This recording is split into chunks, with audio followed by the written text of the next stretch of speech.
நேற்றைய தினம் அமைச்சர் அவர்கள் டிஎன்எஸ்டிசி அரசு போக்குவரத்து கழக வேலைவாய்ப்பு பற்றின ஒரு அப்டேட்டை சொல்லியிருக்காரு.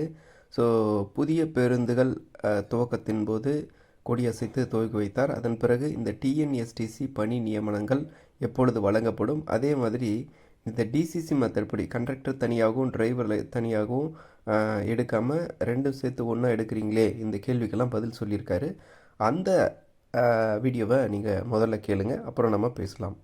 அதாவது தமிழ்நாடு அரசு போக்குவரத்து கழகத்தின் 8 போக்குவரத்து கழகங்களுக்கும் புதிதாக ஓட்டுநர் நடத்துனர்கள் எடுப்பதற்கான எழுத்து தேர்வு முடிவெற்று அதன் அடிப்படையில் நேர்முக தேர்வு முடிவெற்றிருக்கிறது.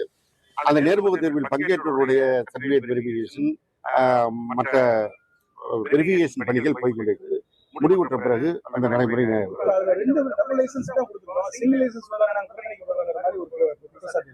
அதாவது பொதுமக்களுடைய நலனுக்காக இந்த முடிவு இந்த முறை எடுக்கப்பட்டது. இந்த முறை மாத்திரம் தான். அதாவது ஒரு நேரத்துல தொடர்ந்து ஒரு டெப்போல 5 டிரைவர் வரலன்னா 5 பேருந்து ஓட்ட முடியாது. அதுல 5 கண்டக்டர் சும்மா இருப்பாங்க. எனவே இந்த நேரத்தில் ஓட்டுநர் மற்றும் நடத்துனராக ஏற்கனவே எஸ்சிடிசி என்கிற அரசு விரைவு போக்குவரத்து நம்ம எடுப்பதே ஓட்டுநர் மற்றும் நடத்துனர். நீண்ட தூர பயணங்களுக்கு நீண்ட தூரம் அந்த ஓட்டுநர் ஓட்டும் போது ஒரு இடத்துல அவருக்கு சோறு வரும்போது நடத்துனர் அவர் அந்த நேரத்தில் ஓட்டுநராக மாறுகிறார், ஓட்டுநராக நடத்துனராக மாறுகிறார்.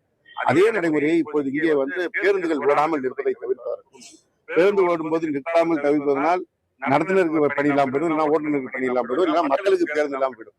இதை சரி செய்வதற்கு தான் இந்த முறை ஓட்டுநர் மற்றும் நடத்துனரை சேர்த்து எடுக்கும். அடுத்த முறை எடுக்கும்போது தனித்தனியாக எடுக்கப்படும்.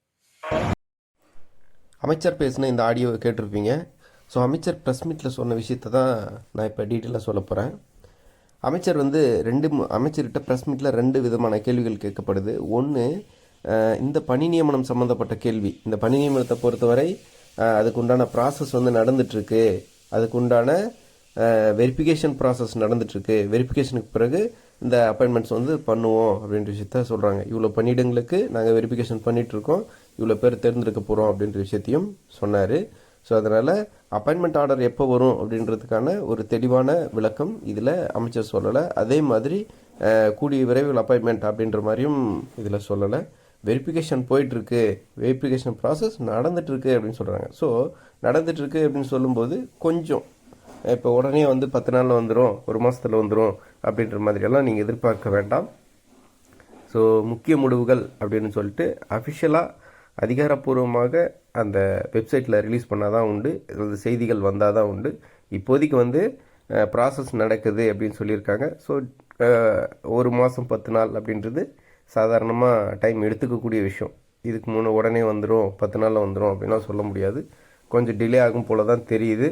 ஸோ கொஞ்சம் ப்ராசஸ் அப்படின்னும் போதே லேட் பண்ண போகிறாங்க அப்படின்ற மாதிரி. அடுத்த கட்டமாக பார்த்தீங்க அப்படின்னாக்கா கண்டக்டர் தனியாகவும் டிரைவர் தனியாகவும் எடுக்க போகிறோன்னு சொல்லியிருக்காங்க. ஏன்னா பொதுமக்கள் நலன் கருதி டிசிசி மெத்தட் படி 2 லைசன்ஸ் வச்சுருக்கிறவங்க தான் எடுத்துகிட்டு இருக்கோம். இப்போ அவங்களுக்கும் எடுப்போம், தனித்தனியாகவும் எடுப்போம் அப்படின்ற விஷயத்தையும் அமைச்சர் சொல்லியிருக்கக்கூடிய விஷயத்த பார்க்க முடியுது. ஸோ இப்படியாக அமைச்சர் இந்த பேருந்துகள் புதிய பேருந்துகள் இயக்கத்தின் போது இந்த 2 முக்கியமான அறிவிப்புகளையும் சொல்லியிருக்காங்க. ஸோ அதனால் நிறைய பேர் எப்போ வரும் அப்படின்னு சொல்லி நிறைய கேட்குறீங்க, நிறைய குழப்பங்கள் இருக்குது. இது சம்மந்தப்பட்ட அதிகாரப்பூர்வமான அப்டேட் வர்ற வரைக்கும் வெயிட் பண்ணி தான் ஆகணும். இவர் அமைச்சர் பேசின வரைக்கும் பார்க்கும்போது இப்போதைக்கு சடனாக உடனடியாக இந்த அப்டேட் வர்றதுக்கான பாசிபிலிட்டிஸ் இல்லை. இந்த மாதம் அப்படின்றது ஒரு டவுட்டு தான். ஸோ அதனால் லேட் ஆகும் போல் தெரியுது. பார்ப்போம் என்ன நடக்கும்னு சொல்லிட்டு. விரைவில் வரணுன்றது தான் எல்லாருடைய கோரிக்கை. ஸோ அதனால் விரைவில் இந்த பணி நியமனத்தை பண்ணணும்.